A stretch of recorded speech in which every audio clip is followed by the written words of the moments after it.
Rain hammered against the windows of the biggest church in the city, and inside stood two young men who would rather be anywhere else in the world. Riker stood at the altar in a perfect black suit, his silver hair slicked back like his father demanded. He was 18 years old, an Omega, and the only son of the Silvano family, one of the two most powerful Mafia families in the entire country. His hands shook slightly as he clutched a small bouquet of white roses. He didn't want to be here. He didn't want this wedding. But when your father runs half the criminal world, you don't get to say no. Across from him stood Vincent, also 18, with dark red hair and sharp green eyes that looked like they could cut through steel. Vincent was an alpha and the heir to the Ashford family, the Silvanos' biggest enemy for 3 whole generations. Vincent's jaw was tight, his shoulders stiff. He looked just as unhappy as Riker felt. The church was filled with dangerous people dressed in expensive clothes. On one side sat the Silvano family members, all wearing silver pins on their jackets. On the other side sat the Ashford family wearing red pins.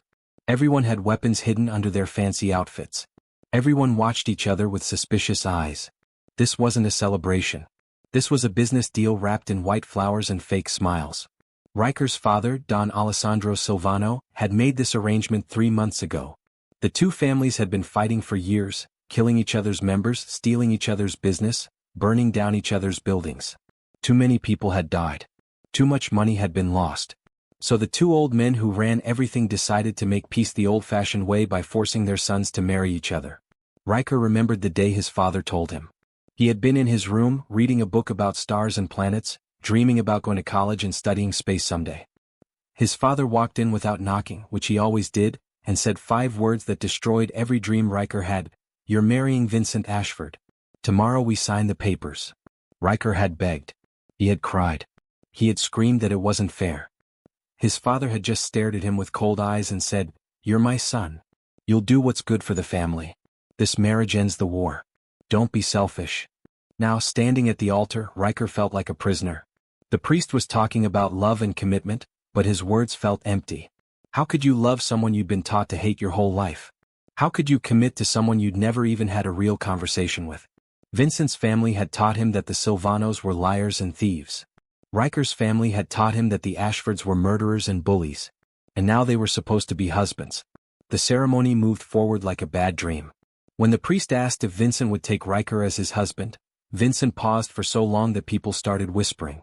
Finally, through gritted teeth, he said, "I do." When it was Riker's turn, his voice came out as barely a whisper, "I do." The priest declared them married. Nobody clapped. Nobody cheered. A few people nodded with satisfaction, happy that the business deal was complete. That's all this was to them. Business. After the ceremony, there was a reception at the Silvano mansion. The huge ballroom was decorated with thousands of white and red flowers, trying to make this forced union look romantic. Long tables were covered with expensive food that nobody really wanted to eat. A band played soft music that nobody really listened to. Riker and Vincent had to sit at the main table, side by side, pretending to be a happy couple. They didn't talk to each other. They didn't even look at each other. Riker picked at his food while Vincent drank wine and stared at the wall.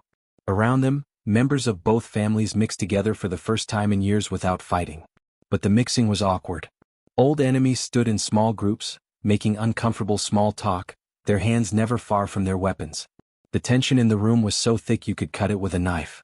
Riker's best friend, a beta named Lucas who worked in the family's accounting department, came over to whisper in his ear. "I'm so sorry, Riker. This isn't fair to you." Lucas had been Riker's only real friend growing up. While other kids learned how to shoot guns and fight, Riker had spent his time with Lucas talking about books and dreams in a world beyond the Mafia. "It's fine," Riker lied, forcing a smile.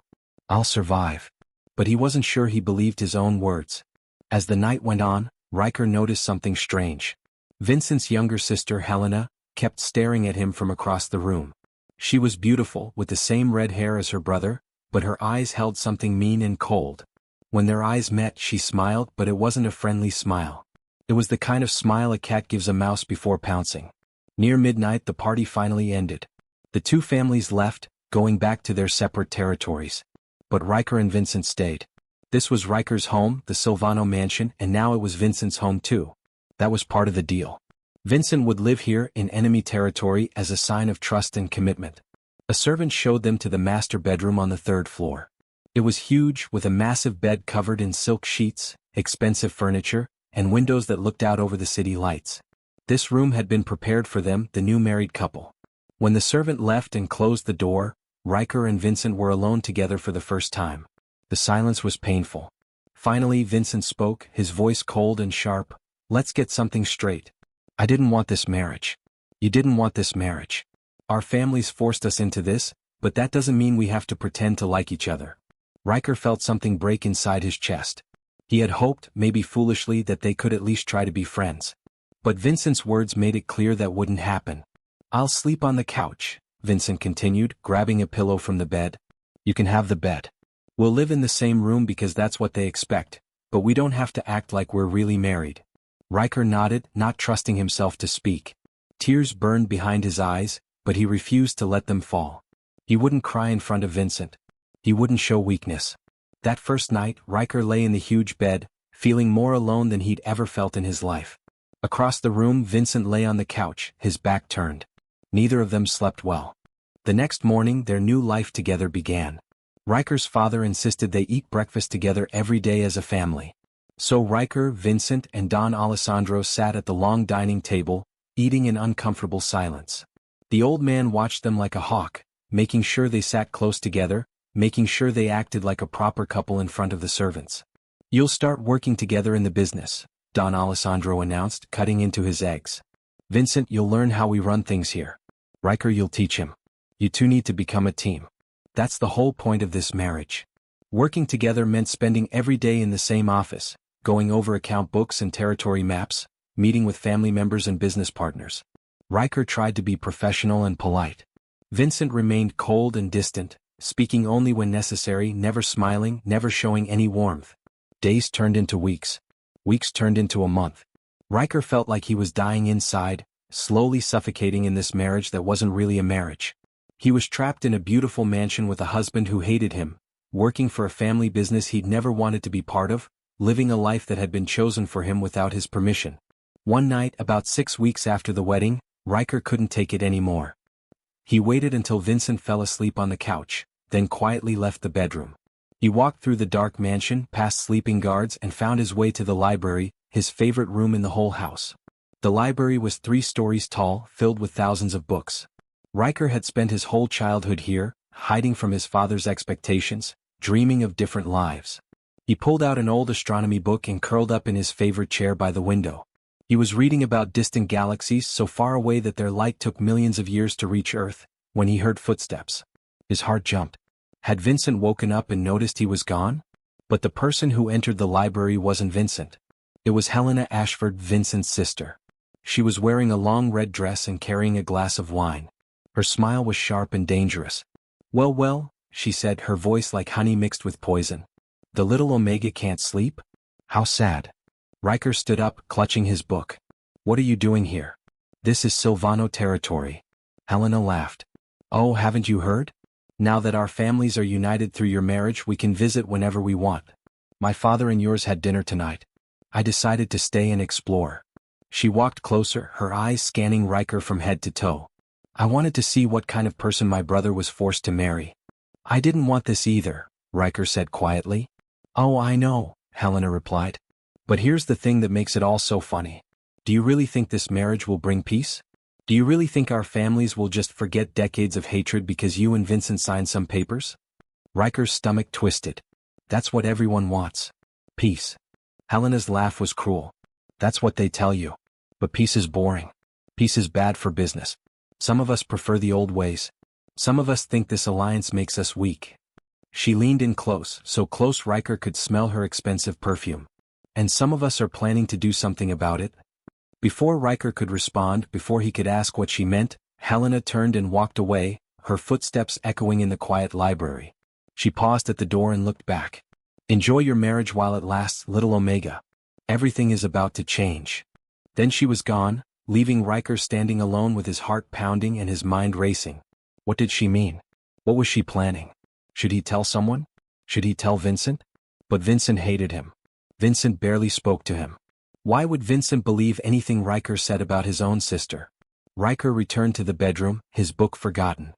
He lay in bed, staring at the ceiling while Vincent slept on the couch. Outside the windows, the city lights sparkled like fallen stars. Somewhere out there, Helena was planning something terrible. Riker could feel it in his bones.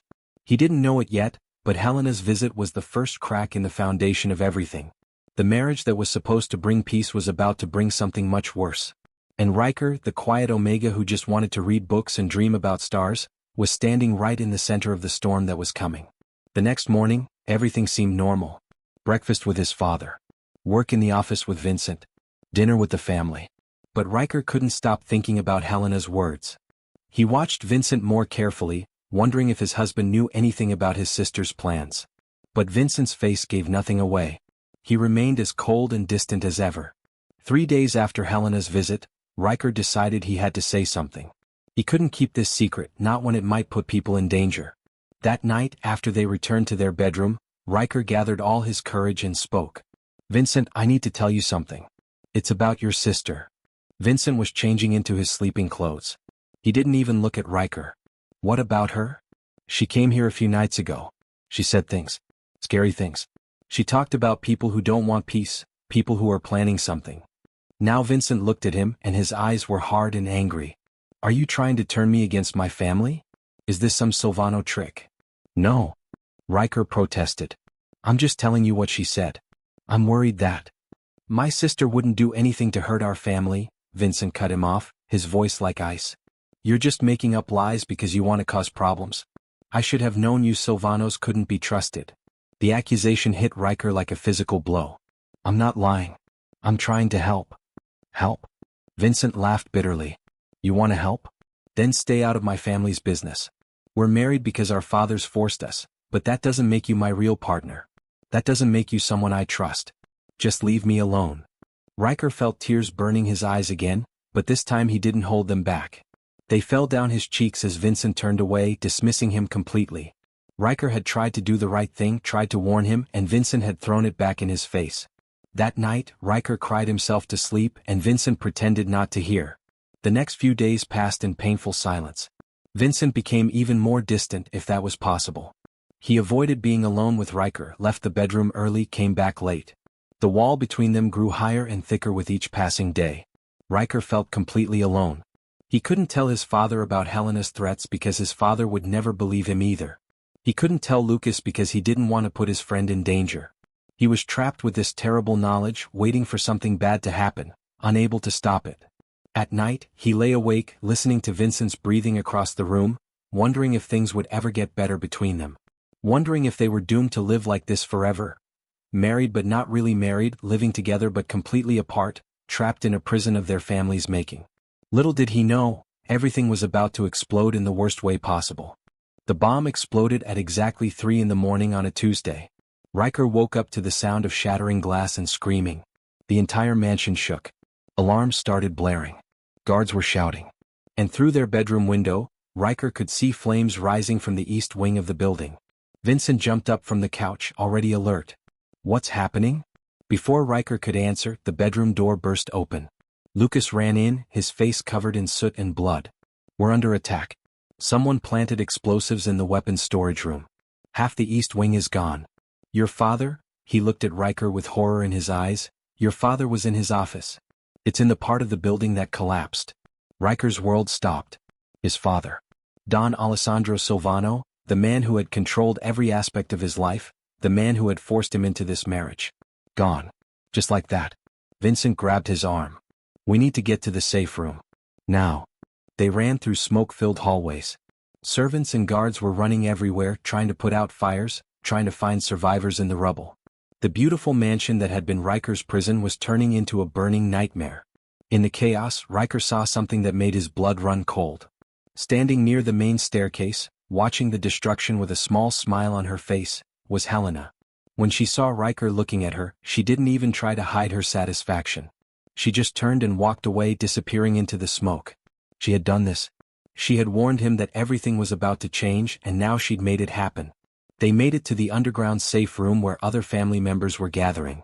20 people, maybe 30, all looking scared and angry. Everyone was asking the same questions. Who did this? How did they get past our security? What do we do now?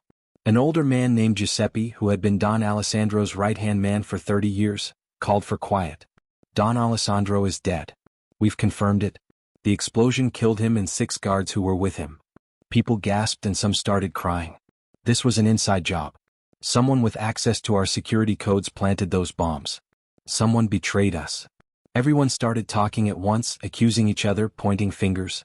And then Giuseppe said the words that made Riker's heart stop. The bombs were planted in areas that only family members have access to. And there's only one person here who isn't really family.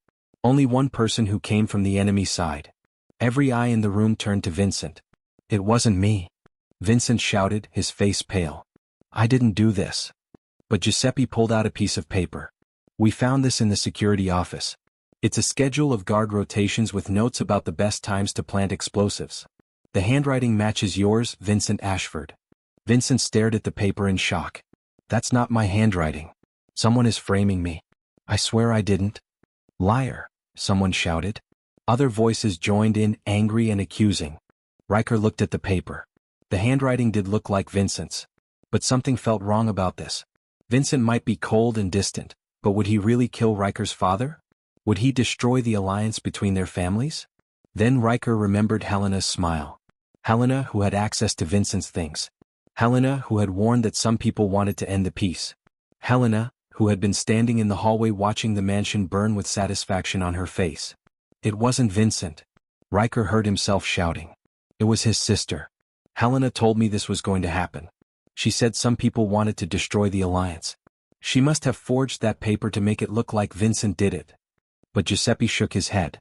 Helena Ashford was with her father all night. We have witnesses. She couldn't have planted the bombs. Of course she had an alibi. She had planned this perfectly. She'd gotten someone else to plant the bombs while she stayed visible and innocent looking. And she'd made sure all the evidence pointed to Vincent. Someone grab him, Giuseppe ordered. Lock him in the holding cells until we decide what to do with him. Guards moved toward Vincent. He backed away, his eyes wild. Riker, tell them. You know I didn't do this. But what could Riker say? He had no proof. Just a feeling. Just a memory of Helena's cruel smile. Vincent had called him a liar when he tried to warn him about his sister. Why would anyone believe him now? The guards grabbed Vincent. He fought back, but there were too many of them. They dragged him away while he screamed his innocence.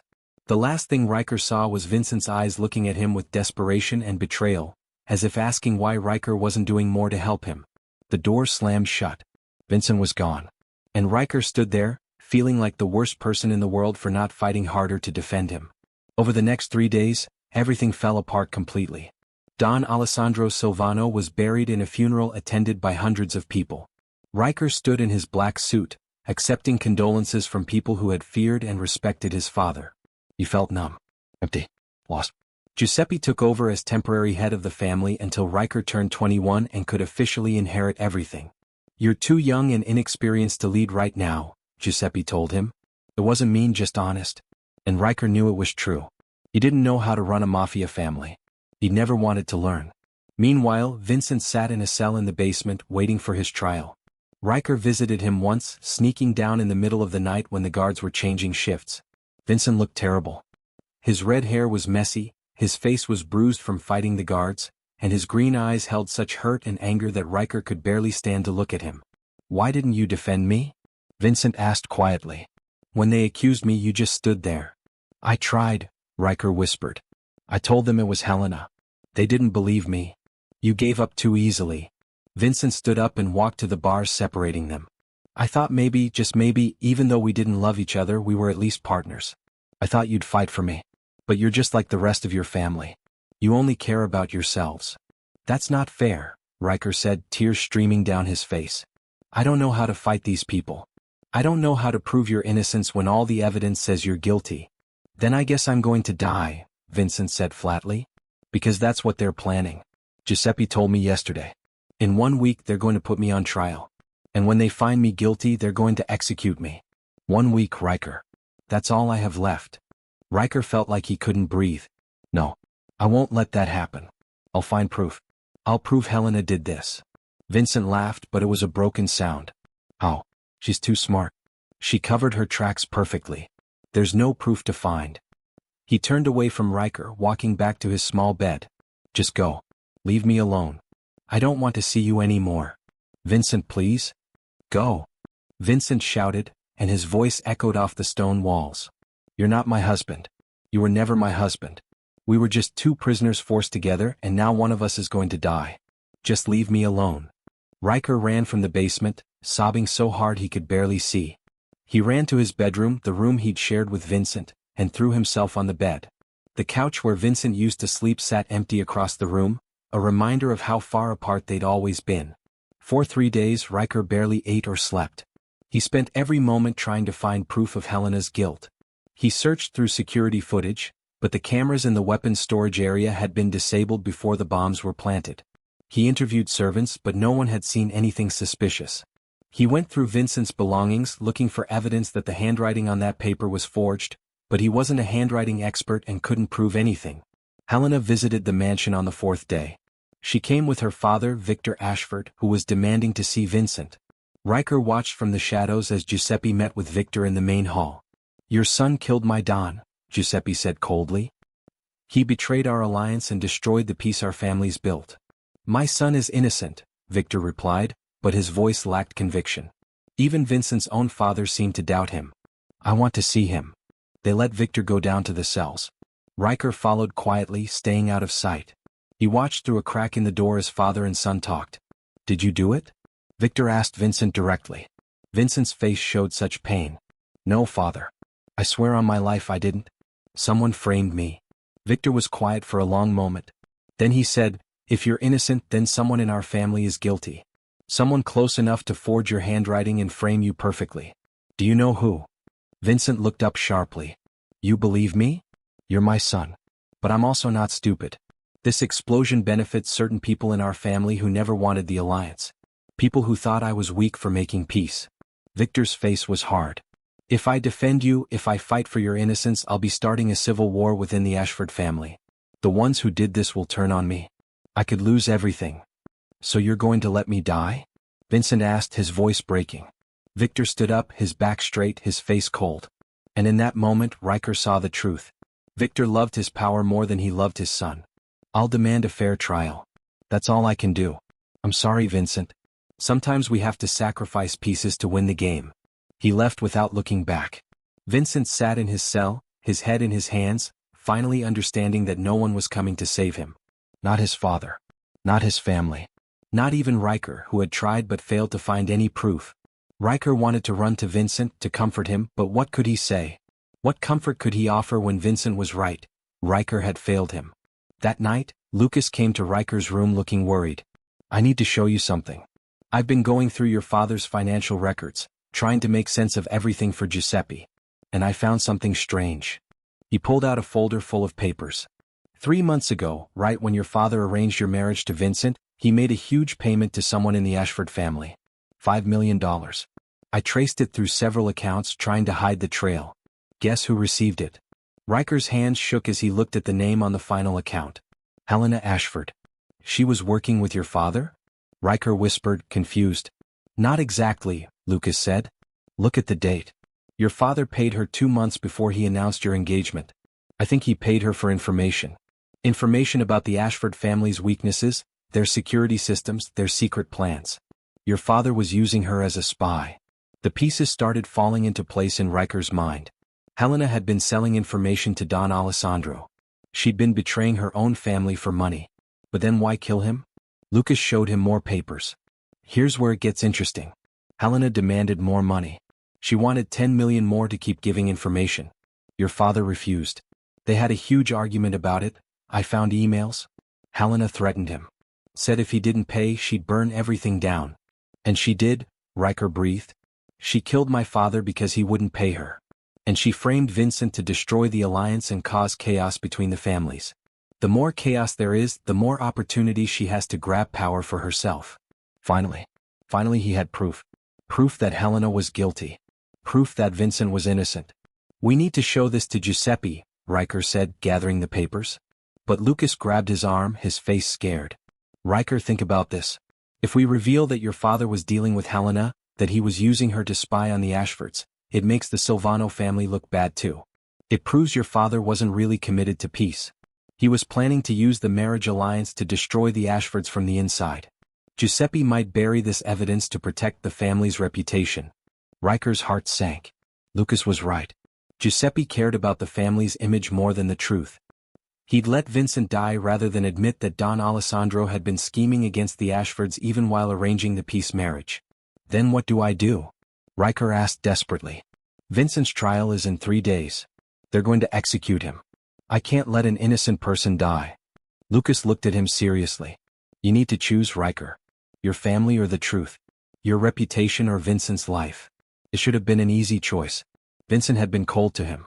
Vincent had called him a liar. Vincent had made it clear they were never really married, never really partners. Riker owed him nothing. But when Riker closed his eyes, he saw Vincent's face on their wedding day, looking just as trapped and miserable as Riker felt. He saw Vincent working late in the office, trying to learn the Silvano business even though he hated being there. He saw Vincent lying on that uncomfortable couch night after night, respecting the space between them even when they could have tried to be friends. Vincent wasn't perfect, but he didn't deserve to die for something he didn't do. I choose the truth, Riker said firmly. I choose Vincent. The next morning, Riker walked into the trial room where Giuseppe and the family council were preparing for Vincent's judgment. He carried the folder of evidence in his hands. His heart was pounding so hard he thought it might burst out of his chest. I have evidence, he announced loudly. Evidence that proves Vincent is innocent and Helena Ashford is guilty. Giuseppe's face darkened. Riker, this isn't the time. My father was working with Helena as a spy. Riker interrupted, something he'd never dared to do before. He paid her millions of dollars for information. When he refused to pay her more, she killed him and framed Vincent. I have proof.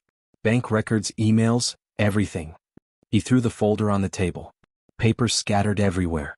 The council members grabbed them, reading quickly, their faces showing shock and anger. Giuseppe stood up slowly. Do you understand what you're doing? You're destroying your father's legacy. You're admitting that he betrayed the alliance. The Ashfords will use this against us. They'll say we were never sincere about peace. I don't care, Riker said, and he meant it. An innocent person is going to die. That matters more than our reputation. That matters more than anything. You stupid boy, Giuseppe hissed. You're choosing that Ashford over your own family. Yes, Riker said simply. I am.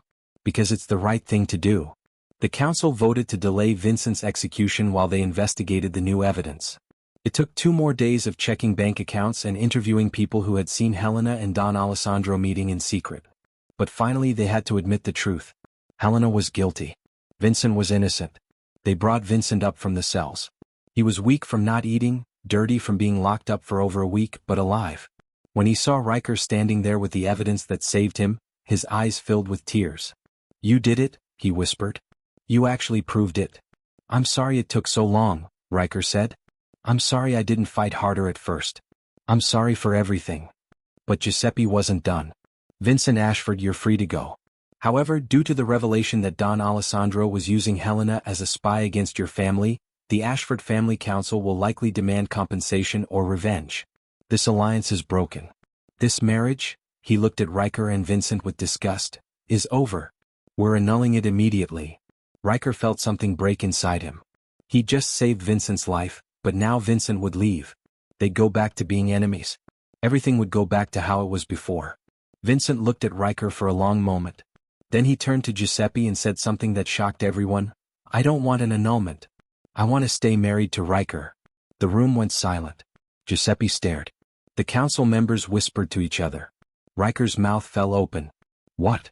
Riker breathed. Vincent walked over to him, taking his hands. His grip was weak from his time in the cell, but his eyes were strong and certain. You risked everything to save me. You chose truth over loyalty to your family. You chose me over your own reputation. No one has ever done that for me before. My own father left me to die, but you, who barely knew me, who I treated terribly, you fought for me. Tears were running down Vincent's face now. I was wrong about you. I was wrong about everything. And I don't want to lose you. Not now. Not when I'm finally seeing who you really are. But the families, Riker stammered. The alliance is broken. They'll never allow. I don't care what they allow, Vincent said fiercely. I'm done letting other people control my life. I'm done being a pawn in their power games. If you'll have me, if you'll give me a chance to be a real husband instead of a cold stranger, I want to stay married to you. I want to choose this. Choose us. Riker couldn't speak. He could only nod, tears streaming down his own face as Vincent pulled him into a hug. It was the first time they'd ever touched like this, like they actually cared about each other. And it felt like coming home. Giuseppe made a disgusted sound. Fine. Stay married if you want. But you're both exiled from the Silvano family. Riker, you gave up your inheritance the moment you betrayed your father's memory. Get out of this mansion. Both of you. You're no longer welcome here. It should have hurt. Being thrown out of the only home he'd ever known. Losing his family, his inheritance, everything. But as Riker held Vincent's hand and walked out of that mansion together, he felt lighter than he had in his entire life. The apartment was tiny compared to the mansion Riker had grown up in. One bedroom, a small kitchen, a living room barely big enough for a couch and a TV. The paint on the walls was old and peeling. The heating didn't work properly. The neighbors upstairs played loud music at weird hours. But it was theirs. They paid the rent with money Lucas had secretly given them before they left. He was the only one from the Silvano family who stayed in contact, risking Giuseppe's anger to help them. Vincent got a job at a grocery store, stocking shelves at night. It was hard work, completely different from the life he'd lived as a Mafia heir. His hands got rough and calloused. His back ached from lifting heavy boxes. But he never complained. Riker found work at a small bookstore downtown. The pay was terrible, barely enough to cover groceries, but he loved being surrounded by books all day. He helped customers find stories, recommended his favorites, and slowly started to remember what it felt like to have dreams of his own. At night, they came home to their tiny apartment, exhausted but together. They learned how to cook simple meals because they couldn't afford to eat out. They learned how to fix things when they broke because they couldn't afford to call a repair person. They learned how to be normal people, not Mafia heirs, not pawns in family wars. Just Vincent and Riker, two young men trying to build a life. It took time for them to learn how to really be married. At first, they were still awkward around each other. Vincent slept on the couch again even though their apartment couch was uncomfortable and too short for him. But one night, about 2 weeks after they moved in, Riker woke up to find Vincent sitting by the window, looking out at the city lights with sad eyes. Can't sleep? Riker asked softly. Vincent shook his head. I keep thinking about Helena. About how she's still out there. About how she destroyed everything and got away with it. After the evidence came out proving Helena's guilt, she had disappeared. The Ashford family denied knowing where she was, claiming she'd run away before they could punish her. But Riker suspected they were protecting her. Family loyalty was a powerful thing, even when family members did terrible things. She'll face justice someday, Riker said, though he wasn't sure he believed it. Will she? Vincent's voice was bitter. People like Helena always find a way to survive. They use others, betray everyone around them, and somehow land on their feet. He looked at Riker. I'm sorry. I know you didn't sign up for this life. Living in poverty, hiding from our families, looking over our shoulders constantly because we don't know if they'll send someone after us. I chose this, Riker reminded him. I chose you. Why? Vincent asked desperately. I was terrible to you. For weeks I treated you like you were my enemy. I called you a liar when you tried to warn me about Helena. I didn't deserve for you to save me. Riker got up and sat next to Vincent by the window. When we got married I was so angry. I felt like my whole life had been stolen from me. But you know what I realized? Your life was stolen too. We were both prisoners. Both of us were trapped by families who saw us as tools, not people. And when I had the chance to save you, I thought maybe we could escape together. Maybe we could both finally be free. Vincent was quiet for a long time. Then he said, I don't want to sleep on the couch anymore. I want to share the bed with you. Not because we have to, not because anyone is watching, but because I want to. Is that okay? Riker's heart jumped. Yes, that's okay. From that night on they shared the bed. At first they stayed on opposite sides, careful not to touch. But slowly, over weeks and months, the space between them shrank.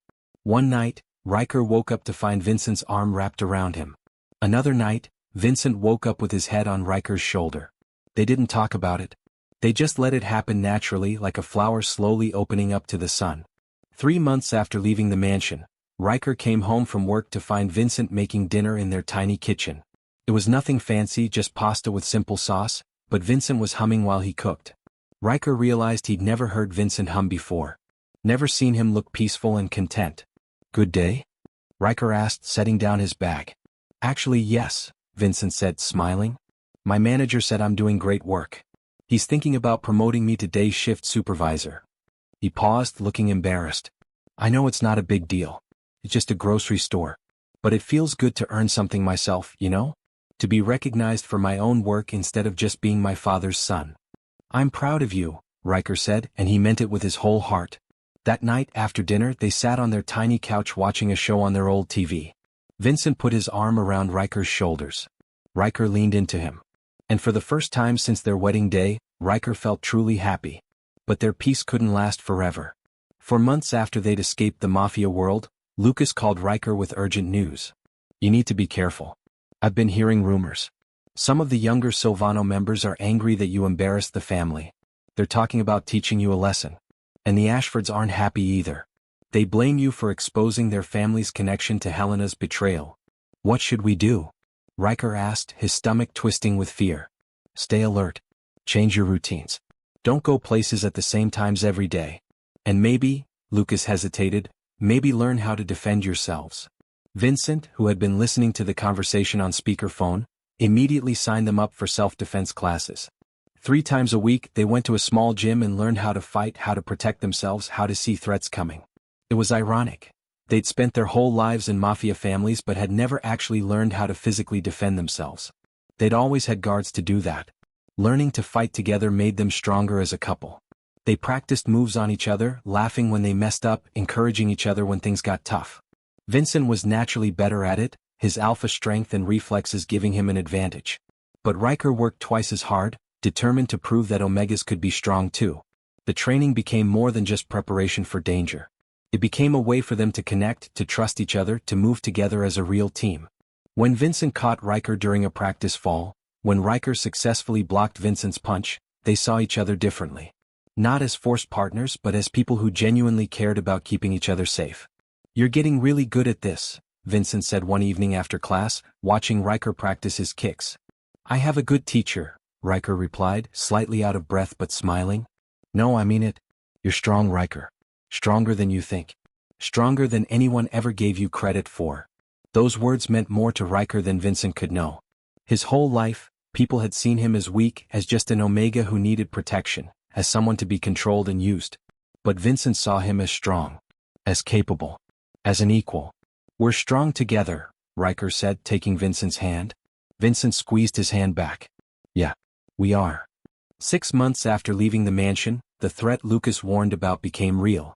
Riker was walking home from the bookstore late one evening when a black car pulled up beside him. 3 men got out. Riker recognized one of them, Marco, a young Silvano enforcer who had always been loyal to Giuseppe. Riker Silvano? Marco said coldly. Or should I say Riker nobody? Since you're not part of the family anymore.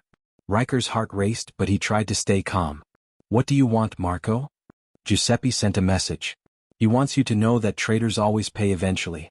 Your father is dead because of your actions and the family honor demands revenge.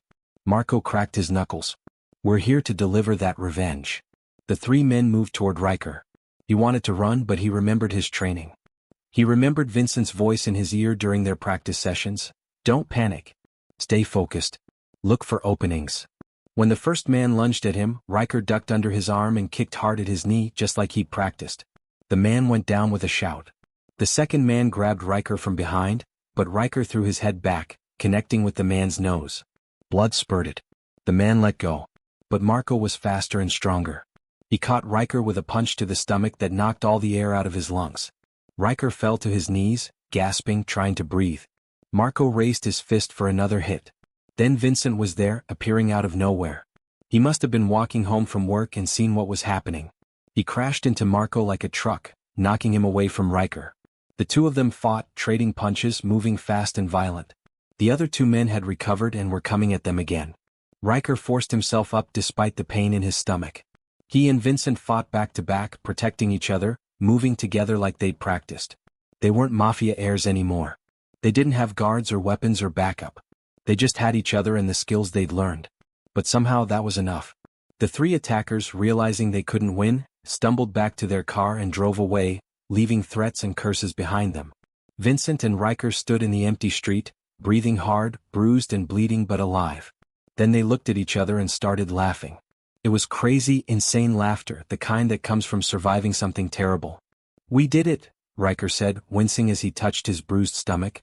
We actually fought them off. We make a good team, Vincent replied, wiping blood from his split lip. Then his face got serious. But they'll come back. If not Marco, then someone else. Our families won't stop until we're punished. Then what do we do? Riker asked. Vincent took his hand. We disappear. Completely. We change our names, move to a different city, start totally new lives. It's the only way we'll ever really be safe. It meant leaving behind everything familiar. It meant leaving Lucas, the one friend who had stuck by them. It meant admitting that they could never go back, never reconcile with their families, never reclaim their old lives. But when Riker looked at Vincent, at this man who had become his real husband, his true partner, his best friend and protector, the choice was easy. Okay, Riker said. Let's disappear together. They spent the next month preparing. Lucas helped them get fake identification papers through his underground contacts. They saved every penny from their jobs. They researched small towns far away from the city, places where Mafia families didn't have influence, places where they could blend in and be normal. Every evening, they sat together planning their escape, drawing closer with each shared decision. They weren't running away scared anymore. They were running toward something better. Together. Where should we go? Vincent asked one night, looking at a map spread across their coffee table. Somewhere quiet, Riker said. Somewhere we can just be ourselves. Somewhere with a good view of the stars. Vincent smiled. Then that's where we'll go. On their last night in the apartment, they lay in bed together, Vincent's arms wrapped around Riker. Are you scared? Vincent whispered. Terrified, Riker admitted. But also excited. For the first time in my life I get to choose who I am. I get to decide my own future. And I get to do it with you. Vincent kissed the top of his head. I love you, Riker. I should have said it sooner, but I love you. You're the bravest, kindest, most amazing person I've ever met. And I'm going to spend the rest of my life being the husband you deserve. Riker turned in Vincent's arms so they were face to face. I love you too. I think I started loving you the moment you chose to stay married to me instead of running back to your family. You could have left, but you stayed. That meant everything. They kissed, soft and gentle at first, then deeper and more passionate. It wasn't their first kiss. They'd been slowly growing closer physically over the months. But this kiss felt different. It felt like a promise. A commitment to their future together. The next morning, they packed everything they owned into 2 backpacks and left the apartment before sunrise. Lucas met them at the bus station with one final gift. Enough money to start fresh in their new town. Be safe, Lucas said, hugging Riker tightly. Be happy. And maybe someday when things calm down, send me a postcard so I know you're okay. Thank you for everything, Riker said through tears. You're the best friend I ever had. They boarded a bus heading north to a small town called Riverside, 6 hours away. As the city disappeared behind them, Riker felt like he was leaving behind not just a place, but an entire version of himself. The scared Omega boy who had been forced into marriage was gone. In his place was someone stronger, braver, more sure of who he was. Riverside was everything they'd hoped for. A quiet town with friendly people who didn't ask too many questions. They rented a small house with a garden. Vincent got a job at a local construction company. Riker enrolled in online college classes, finally pursuing his dream of studying astronomy. Their new names were James and Ryan Carter. Brothers, they told people who asked, not wanting to explain their relationship in a conservative small town. But in the privacy of their home they were husbands, partners, lovers. They built a life together piece by piece. They planted vegetables in their garden. They adopted a cat from the local shelter and named her Luna. They made friends with their neighbors. They went on dates to the town's one movie theater. They were normal, ordinary, wonderfully boring. 1 year after arriving in Riverside, Riker graduated with his online degree in astronomy. Vincent threw him a small party in their garden, inviting the few friends they'd made in town. As Riker looked around at their modest home, at Vincent laughing with their neighbors, at the life they'd built from nothing, he felt overwhelming gratitude. They had lost everything, their families, their wealth, their old identities. But they'd gained something so much better. They'd gained freedom. They'd gained love. They'd gained each other. That night, lying in bed in their small house, Vincent said, "Do you ever miss the old life? The mansion? Having money? Being important?" Riker thought about it seriously. "Sometimes I miss the library. And I miss Lucas. But the rest? No. That life wasn't really mine. It was a prison disguised as a palace. This," he gestured around their simple bedroom, "this is real. This is mine. Ours. And I wouldn't trade it for anything." Vincent smiled and pulled him close. Me neither. 2 years after their escape, they finally got news about Helena. Lucas sent them a carefully worded letter. He still didn't know their exact location, but he had a way to send messages through a secure network. Helena had been caught trying to start a war between two other Mafia families. Both families had turned on her. She was in prison now, facing charges for murder, conspiracy, and betrayal. It's over, Vincent said when they read the letter. She's finally facing justice. How do you feel? Riker asked carefully. Despite everything Helena had done, she was still Vincent's sister. Vincent was quiet for a while. Sad. But also relieved. She made her choices and now she has to live with them. Just like we made our choices and we're living with them. The difference is our choices led to this. He gestured around their happy home, and her choices led to a prison cell. That's her own fault. That night, they burned the letter and decided never to speak about their old lives again. The past was the past. What mattered was their future together. 3 years after leaving the Mafia world, Riker and Vincent, now James and Ryan to everyone who knew them, were sitting in their garden on a warm summer evening. Riker was reading a book about distant galaxies. Vincent was fixing a broken fence post. Their cat Luna was chasing butterflies through the vegetables. I've been thinking, Vincent said suddenly. Maybe it's time we made it official. Made what official? Riker asked, looking up from his book. Vincent pulled a small box from his pocket and opened it. Inside were 2 simple silver rings. We got married the first time because our families forced us. We stayed married because we were running from them. But now we're free. Now we get to choose. So I'm asking you, really asking you this time. Will you marry me? Not because anyone is making you, but because you want to. Riker's eyes filled with tears. We're already married. I know. But I want to do it right this time. I want to stand in front of people who actually care about us and make promises that actually mean something. I want to start our marriage over the right way. What do you say? Riker jumped up and threw his arms around Vincent's neck. Yes. Yes, 1,000 times yes. 1 month later, they had a small wedding ceremony in their garden. Their friends from Riverside came. Lucas traveled all the way from the city wearing a disguise just to be safe. There was no priest, just them and the people who loved them saying their vows under the open sky. When Riker promised to love and cherish Vincent for the rest of his life, he meant every word. And when Vincent promised to protect and honor Riker through good times and bad, there were tears in his eyes. They exchanged the simple silver rings. They kissed while their friends cheered. And it felt like the wedding they should have had the first time, full of love and joy and hope instead of fear and duty. That night, as they lay in bed as newlywed husbands for the second time, Riker thought about their journey. They had started as prisoners, trapped by family expectations and forced into a loveless marriage. They had survived betrayal, faced death, lost everything they'd ever known. They had been tested in ways most people never were. But they had also found something precious. They had found real love. They had found freedom. They had found themselves. Thank you, Riker whispered to Vincent in the darkness.